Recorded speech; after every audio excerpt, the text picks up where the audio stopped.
Hey guys, Chelsea Perry coming at you with one final video talking about the individual counseling session reflective video or audio. And this was just all around like a good experience for me. So I'm reading off of the sheet about what the requirements need and everything like that. So just bear with me as we try to get through this.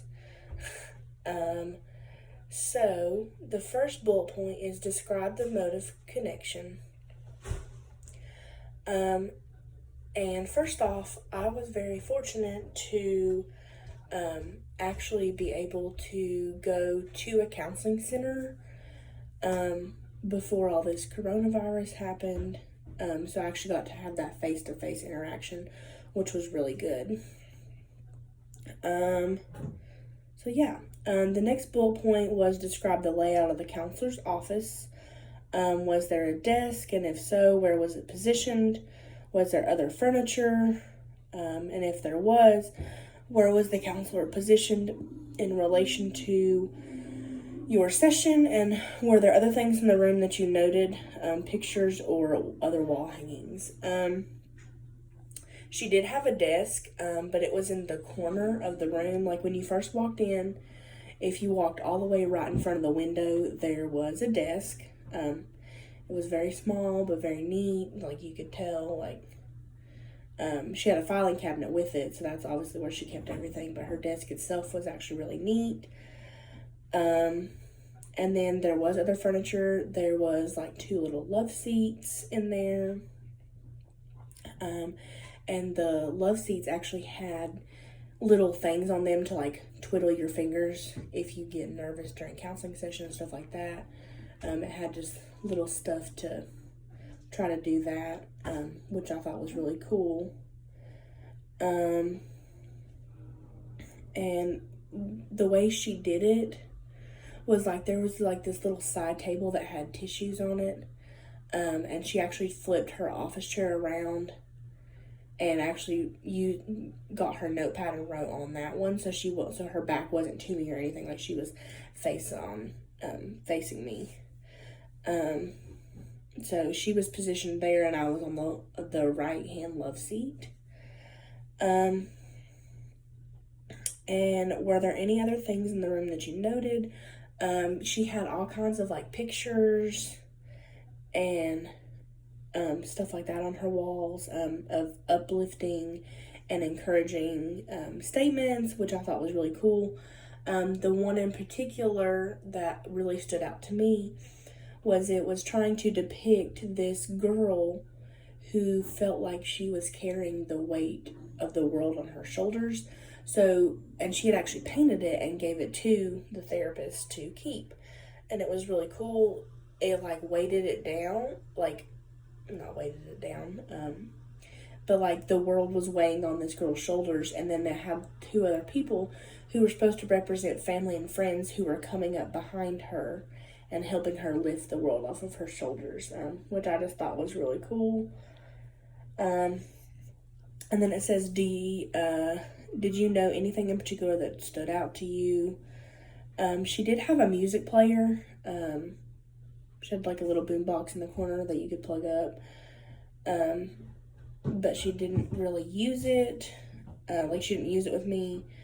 And then she also had some plants, because she had mentioned before we started that she liked to garden. So, and then how did the counselor go about establishing rapport with me? Basically, she just interviewed me. Like she introduced herself, and told me a little bit about her, what she's been through and stuff like that. And then she asked me, she was like, now how about your day? And so, and for once in my life, like, I felt like I could actually talk to someone. Like, everybody the last couple weeks after my mom passed away has been asking me, oh, are you okay? Is there anything I can do? And I'm just like, no, I'm fine. But with her, it was different. She I just felt like I could unleash everything that had been bothering me. And then what was the posture and positioning of the counselor? She sat very straight, like, she was very attentive, and she discussed things that needed to be discussed and stuff like that. And her tone of voice, it was very sweet and very understanding. Like, when I did grief counseling when my dad passed away, like the lady I did, her voice was harsh, but this counselor was completely different. Like, her voice was soft and really sweet and just good to listen to. And she did take notes during the session.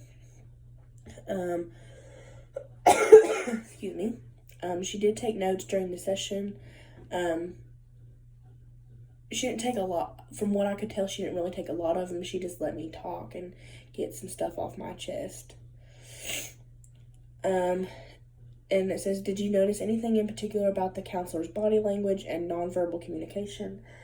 Not really. She liked him. I personally, like, I'm weird when I talk about my issues. Even right now, like, I don't like looking at the camera, so I look up or I look sideways or whatever. But,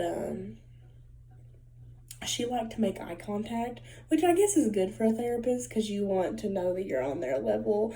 But for me, I don't like to make eye contact, so I was like twiddling my out like us on the sofa. She had these little things that you could twiddle your thumbs, and I was like, like I was just super awkward. But so I just tried not to look her in the face. But I mean, I guess that's good to have for whatever. And then she did use active listening and stuff like that.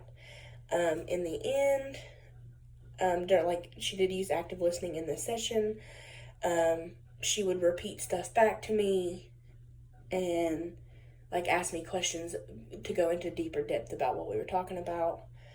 And how did the session end? Well, it ended very good. She was just like, she was like, from what I can tell, you've been through a lot, but you seem like you are still carrying yourself really well, and I have faith that you'll do fine. And how was the termination handled? It was, I mean, I just went to the one session because she canceled my second one because of the coronavirus. So she was just like, I wish you well, good luck. And then my feelings about this, they were just good all around. I thought it really helped me. Okay, bye.